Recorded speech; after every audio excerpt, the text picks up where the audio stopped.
Your employer is actively trying to replace you. I know it sounds a little bit paranoid, maybe even a little dramatic, but I need you to hear this. It's not personal.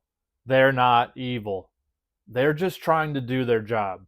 Their job is to figure out how to do more with less, which means every single role in the company, including yours, is constantly being evaluated. They're trying to figure out, can they automate it? Can they outsource it? Can they eliminate it entirely? Your job is being hacked. The question is, are you going to hack it first? Now, this is nothing new. Companies have always looked for inefficiencies.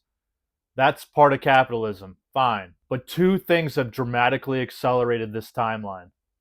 First is AI. And I don't mean some sci fi robots coming to take your job in 20 years. I mean right now, today. ChatGPT can write the report that used to take your colleague 3 days.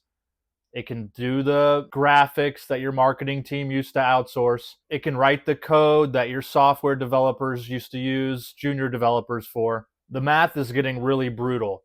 Why pay someone $80,000 a year when the software can do 70% of their job for $200 a month?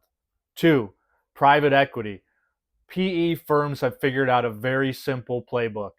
Buy a company, cut 20 to 30% of the workforce, optimize the operations, and flip it in 3 to 5 years for a profit. They don't care about your 15 years of institutional knowledge. They don't care that you're the only one that knows how that legacy system works. They only care about the spreadsheet. And on the spreadsheet, you're just a cost that's to be minimized. McKinsey estimates that 30% of work hours could be automated by 2030. That's not a prediction that's in the distant future. That's only 5 years from now. Here's the thing most people miss. Your job's probably already being hacked. You just don't even recognize it. Let me give you some signs that your job's being hacked. Your job description keeps expanding, but your pay hasn't. That's a hack right there. They're trying to extract more value from you while they figure out how to distribute your role across cheaper resources. They use the terms, we're restructuring. That's corporate speak for we're hacking the org chart and some of you aren't going to make it. Here's the big one. When you're asked to start documenting all of your processes, for efficiency, for knowledge sharing, so we can standardize best practices, in reality, you're just writing a manual for your replacement. You're training the person or the AI that's just going to take your job. And they're asking you to do the training yourself. That new software they're implementing, that one that's supposed to help you do your job more efficiently, it's learning your job while you do it.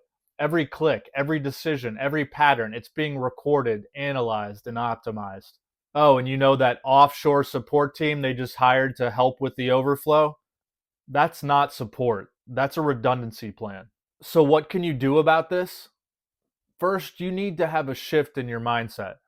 Most people right now are thinking if I just work hard, I'll be valuable. If I'm a good employee, my job will be safe. That's not how it works. Hard work doesn't protect you, loyalty doesn't protect you. Being valuable in a vague sense does not protect you. Leverage protects you. Here's the uncomfortable truth. Your company is playing chess. They have an entire department dedicated to optimizing costs, to counting the beans. They have lawyers, accountants, consultants, AI tools. They're thinking 3 moves ahead. And you're just sitting here playing checkers. You're showing up, doing your job, hoping that someone notices. That's not a strategy. That's a prayer. You need to start thinking the way they do. You need to hack your job before they hack you. So, what does hacking your job actually mean? It's not about cheating anybody, it's not about doing less work. It's about optimizing strategically, the same way that your company optimizes. Here's what hacking your job looks like. First, it's building skills that can't be automated. AI is great at processing information, but it's terrible at judgment. AI can't build relationships. It can't navigate politics. It can't see around the corners.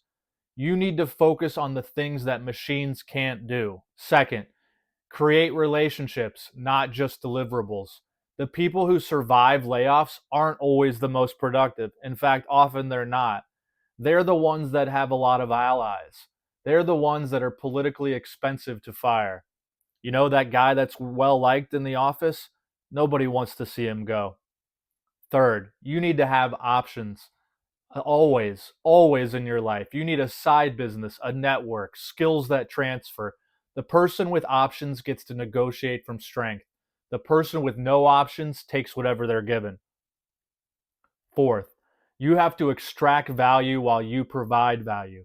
You're there at your job to learn, not just to earn. Every skill you pick up, every relationship you build, every system that you understand, that's yours to keep. They can't lay that off. Fifth, control your time. Because here's what nobody tells you: being time rich is far more valuable than being income rich. What's the point of having a six-figure salary if you work 70 hours a week and don't have any autonomy? The goal in this game isn't just to survive. The goal is to build a life where you have time freedom, location freedom, financial freedom, and creative freedom. That's what being time rich means. Look, I'm not trying to scare you. I'm trying to wake you up. You have two choices.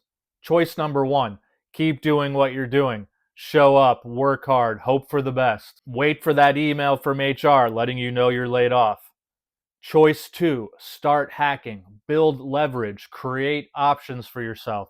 Position yourself so that no matter what happens, layoffs, AI, private equity, whatever, you land on your feet. This isn't about pessimism, it's about preparation. The people who see things coming are the ones who thrive.